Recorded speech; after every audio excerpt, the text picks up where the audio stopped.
Alright guys, today I got a video all about our edge rushers, so let's go ahead and get started. Touchdown! Kansas City! One of the greatest duos in the history of the National Football League! Patrick Mahomes to Travis Kelce on a push-fade comeback, and the Chiefs have won this incredible divisional playoff game in overtime! Hey everybody, let's go ahead and get started on this edge rusher video. I'm going to start off with a heavy topic, unrelated to the Kansas City Chiefs, but we're all a big football family. I want to send our condolences out to the family of Jalen Ferguson. Jalen Ferguson passed away, 26-year-old edge rusher from the Baltimore Ravens. This is a young man, a very young man, way too young to pass away. We don't know the cause of death. We don't know really what's going on. It's too early, and I know a lot of times our instinct is to jump to conclusions. Let's not do that. Depending on your belief system, thoughts, prayers, whatever is appropriate for you, out to the family, because I'm sure they are absolutely devastated today and will be for quite some time. But also out to the fan base of the Ravens. I know we all get after each other as fan bases, but we never want to see one of these guys go through a tragedy like that. We all get attached to our players that are on our team, and I'm sure there's a bunch of Ravens fans that loved Jalen. And man, just anybody and everybody that's hurting today for the loss of Jalen, I just want to send our condolences. So let's move on to something a little less heavy. I'll start out with giving a shout out to everybody that's supporting the channel. I really appreciate it. Robert L. gave me the idea for this video, so I appreciate it, Robert. I thought I'd just go ahead, instead of answering your question in the comment section of one of the videos, I thought I'd just go ahead and make a video for you. So here it is, man. We're gonna get started with our edge rusher situation, what we currently have on the roster, how that may work if we just stick with that, which I don't think we will. And then I'm going to give us an idea of somebody that I think may be able to add some value and is still available. So I'll start off by talking about Frank Clark, because frankly, Frank Clark, his contract is the issue at the edge position. We have a lot of money invested up front, and I know he just took a pay cut and all that stuff, but it's still a lot of money. And we've dumped so much money into Frank Clark over the past few years that we haven't been able to go out and get another pass rusher that could perform up to expectations. And guys, I don't like bashing on players because they're out there, they're playing against world-class athletes, and those guys on the other side are very good. And sometimes you pay a guy, you almost always pay a guy based on his potential, not on necessarily what he's already done. And when we went and traded for Clark, we had visions of him being a premier pass rusher in this league, and that never came to fruition for many reasons. Frank's dealt with a lot of injuries. He's had some legal troubles. Some of this stuff is his fault. Some of it's effort. Some of it's just bad luck. I see him a lot of times. Doesn't seem like he has a diversity of tools in his rushing plan. He's a power rusher, which is what Spagnuolo likes, but a lot of times it seems like all he has is that bull rush. I don't see him doing a lot of stuff with his hands. I'd like to see more use of the hands. I'd like to see more of a quick step. He's got an okay first step, but hopefully this offseason he spent a lot of time getting athletically in better shape and hopefully a little quicker. If Frank can play anywhere near to what his potential is, we're going to be a lot better off. If he plays like he's played for the last few seasons, it's going to be a rough group, and I know that everybody's a little anxious about this group. And we went and got George Karlaftis, and we'll talk about him next because I think he's going to start opposite of Frank. George Karloftis has that motor. He's just never going to stop. He's never going to give up. He's going to keep going. there's things about George that, I wasn't excited about. I've alluded to that before. And it's mainly just his game is also predicated on power. He doesn't have a lot of bend. He doesn't have a ton of speed. He does have a really good first step, though, and that's great.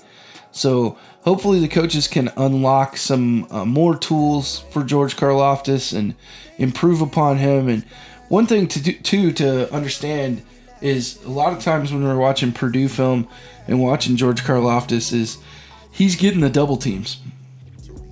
And I know he's not an edge, but we're going to talk about him in this edge group because he does impact the edge group, and that's Chris Jones. I hear a lot of fans giving Chris Jones a lot of grief, and I heard someone else, I'd love to give him credit. I don't really remember who it was, but this is not my original idea, but I really agreed with it.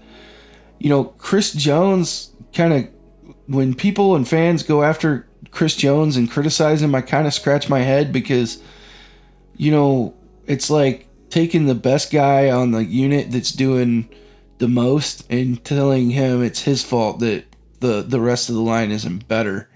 And I think that's just misplaced. Chris Jones gets a lot of attention, which means a guy like George Karloftis should not be seeing double teams like he was accustomed to in college.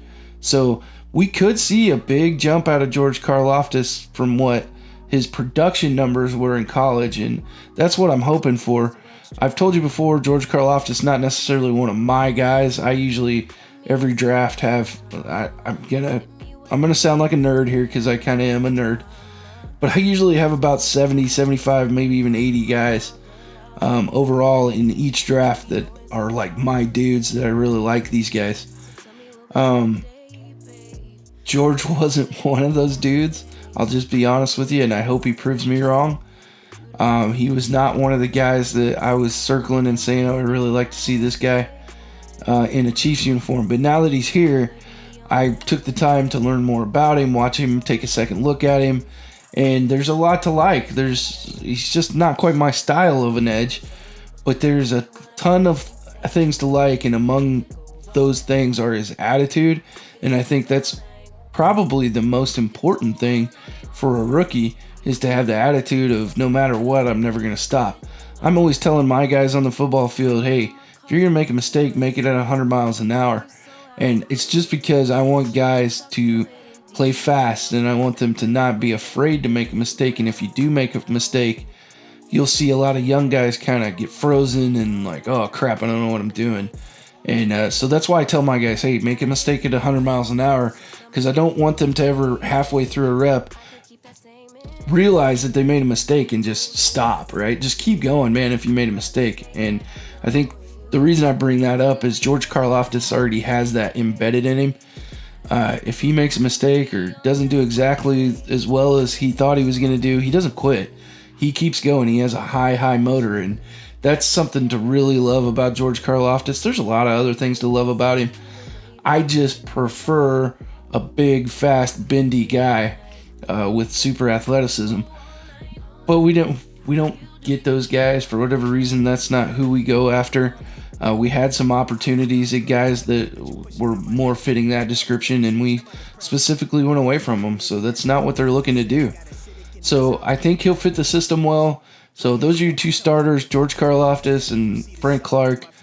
Right behind them, you got Mike Danna, which I really like Mike Danna, but he fits much the same mold. He's a power guy, not a lot of speed, not a lot of bend, not a lot of getting crazy with athleticism, but he is a smart player. He is a determined player, just like George Karloftis. So there's a lot to like there. I don't know, and I've alluded to this in some of my other videos, that I don't know how much potential he has for more growth. But the one thing I would caution fans against is don't assume that everybody's going to stay the same, right? And that goes for literally everybody. You're either getting better or you're getting worse. I'm hoping everybody on the roster, especially at the edge position, got better this offseason. To include Frank Clark. Just because you've been around for a while doesn't mean you can't get better. We see late bloomers all the time, And maybe Frank Clark gets it turned around in a contract season where he knows he's got to go put something on tape to make another paycheck. And I would think he would want another paycheck. So those are those guys. We have Joshua Kaindoh, I've talked a little bit about, was a 4th round pick last year. So he was just a rookie last year, guys. I think people have already written him off for whatever reason because he didn't see the field a lot. He's a tools guy. He's one of our more athletic ends. There's a lot to like there with him. He's raw. He was not coached well in college, in my opinion, and I'm not trying to take swipes at anybody. And maybe he was coached well and he doesn't receive the coaching well. That's what I'm hoping isn't the case. But it appears that he, for whatever reason, didn't receive the coaching at the college level. So hopefully last year, being with pro-level coaches, getting back to your fundamentals, teaching them how to be an edge rusher in the system. Hopefully he's made a marked improvement. I tend to think that at least one of these guys has taken a big step during the offseason, because the Chiefs are certainly not in panic mode at the edge position. As we all know, we lost out on Ingram. I think if we really, really were desperate to have him, we would have paid whatever we needed to get him to agree to that contract. And I don't think it would have been an outrageous price, but I think we would have gotten to a little bit more of a bidding war with the Dolphins if we felt like he was absolutely paramount to have him in. And ultimately, we didn't do that. So we lost out on Clowney too, and I'm just thinking like we never liked Clowney because we've had a couple of opportunities to bring Clowney in, and we just decided not to, which is kind of strange to me because Clowney actually fits the mold for a Spags defensive end. He's a big power guy, big strong dude. I think he would have fit in really well. I would have really enjoyed seeing him in a Chiefs uniform, but that ship has sailed. Now there's another guy that I know you guys want me to talk about. I've saved him for last because I'll be honest with you, I just haven't got to see anything, and nobody really has except the beat reporters that have been in to all the OTAs and practice sessions to see him, and that's Malik Herring. We don't know where he's at. He has the potential to come in and make some noise and push for a job. It's just how he's recovered from that injury that he suffered during the draft process last year. He spent a whole year with the team, working and hopefully getting better. And, you know, he's another guy, just like Josh Kaindoh. If he took a big step forward, if he got healthy, if he got better more than we even know about, then that could explain the lack of urgency from the front office to go out and find another edge rusher to bring in. So really, that's kind of the only explanation that I have right now. I will talk more about this edge group as we move forward and as we learn more about the team, as we see padded practices and all that kind of stuff. I'm going to try to get down there, like I said before. I'm going to try to get down to St. Joe as much as I possibly can, although gas prices are outrageous and I'll have to take out a small loan to go down there to St. Joe since it's an hour and a half away. Probably cost me a small fortune, but enough about that. Just kidding. I'm kidding. I'm a little bitter about gas. Anyway, the last guy I'm going to talk about, I told you I'd give you guys maybe an idea, and it's a different one. I haven't heard this name connected with the Chiefs at all. He's actually going on a visit to the Ravens, I believe today or maybe a couple days ago. I can't remember. No, it wasn't today. It's actually been maybe a week ago or so. But this guy, Jason Pierre-Paul, I haven't found anything or heard anything saying that he signed with anybody. He is recovering from a shoulder injury. He had shoulder surgery in February. It's been made pretty clear that the Bucs pretty much just don't have room for him on the roster. He's coming off his least productive year with the Bucs. and that I think has a lot more to do with injury than age. He is 33 years old. Don't get me wrong. So he is going to start to have some of that athletic degradation. But this is a guy that he was a high-level athlete all his career. He's produced for the most part all of his career, and I think at the very least it's valuable to bring him in and let him compete. I don't think you got to sign him to any kind of crazy contract. Last year he was getting $12.5 million as a cap hit. I don't think he's going to get that this year. I think we could snag him for something more like what Ingram signed with Miami, and we can afford that, but we got to get the Orlando Brown contract under control first, and I think that is what Veach is focusing on. That is what he should be focusing on. Get that contract taken care of with Orlando Brown, and then we can start piecing together those final little pieces that we might need, like a Jason Pierre-Paul. I know there's other names out there that guys are talking about, and you can see where those guys would fit in. I'm not excited about that list as others are, but they are out there. Hold on, let me look and pull up some of these other names just in the interest of being thorough. So yeah, I mean, Carl Nassib's still out there. Carlos Dunlop is a name that I hear a lot. He's just, to me, like, Carlos Dunlop is one of those dudes that's had a long, great career. I don't think, he's going to earn any kind of honors for his career or anything. I think he's one of those dudes that'll, unfortunately, just kind of fall off into obscurity once he retires. And it'll be once in a while we hear his name and we're like, oh yeah, that Carlos Dunlop dude, he was pretty good. He's not my desire to sign, but I know a lot of people are pushing for a Carlos Dunlop signing. There's a bunch of other guys out there that may or may not fit our system. I'd be interested in Ryan Kerrigan. I'd also be interested in Justin Houston, but apparently that bridge is so burnt that it's just no going back, even though the front office is completely different than when we had our issues with Justin Houston. I would love to see him come back and give us some situational pass rush. I think that would help a lot. And I think he could give you probably just as much as a Jason Pierre-Paul, maybe even more. So those are the kind of the guys that I'm looking at.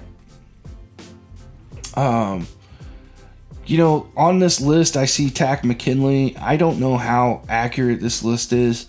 It's from Spotrac, so it should be pretty accurate, but I'll just go down the list real quick. We got JPP, Anthony Barr, Carl Nassib, Carlos Dunlop, AJ Klein, Takk McKinnley, Derek Wolfe. We have KJ Wright, Jeremiah Tashu, which we've had in at the Chiefs before, Ryan Kerrigan, as I mentioned, Justin Houston, and then you start getting into the Pernell McPhees, the Alex Okafers, the Everson Griffins of the world. Some of these guys are to a point where age could be an issue, and maybe they've just significantly slowed down. There's always a reason why teams just get to the point where nobody's interested in a guy anymore. Sometimes it's founded and sometimes it's unfounded. We don't really know. But those are kind of my takes, man, on the edge position. Let me know what you guys think. If you agree with me, disagree with me, that's cool. I have no problem when people disagree with me. I like to hear other points of view. It makes me think. It makes me consider your point of view, and maybe did I mess something. So let me know what you guys think. I'm going to wrap this video up. It's just a smidge longer than some of my other videos, but that's okay. We should be all right. And thank you for the suggestion on the video. Hope you enjoyed it. Like, share, subscribe, all that good stuff, and we'll see you next time. Thank you, guys. I'm still fly, I know. I'm still fly, let's go. It could all be worse, I could be a hater like you.